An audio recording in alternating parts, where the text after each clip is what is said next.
Hey there! It's been a little while since my last video, but I'm back again.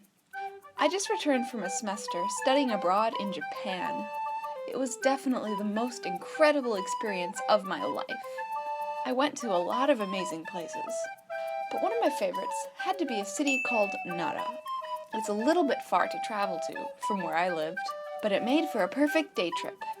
Like every city in Japan, Nara is filled with incredible culture, history, and architecture, but something makes it stand out from the rest. Over 1,000 wild deer roam the streets, sidewalks, and parks, just like people.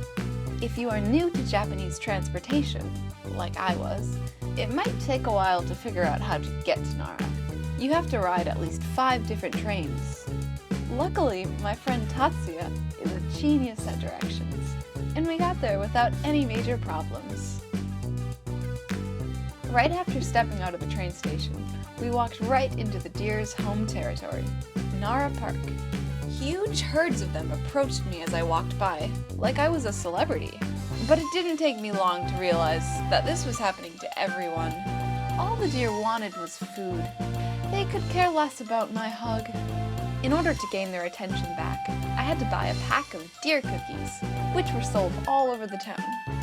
In my opinion, there's not much more in life that can make you happier than hand-feeding these beautiful animals. But out of the corner of my eye, I spotted someone who wasn't sharing in this fun. Beneath a tree, there was a lonely little pigeon, gazing longingly at everyone else. I felt bad for the pigeons of Nara. They weren't getting any love. For some reason, there were signs telling us not to feed them. Being the generous rebel which I am, I imagined I wasn't able to read the signs, even though they were written in English, and I snuck them a little snack too. Now Nara is more than just deer. It's filled with many historic landmarks. One of the largest and most impressive is Todaiji Temple. The path to the temple was filled with tourists, like me, more deer, and merchants selling food and souvenirs. Todaiji is famous for the giant Daibutsu Buddha statue. It was breathtaking. A little ways away, there happened to be a candle festival going on. I didn't really know much about it, but it certainly was beautiful.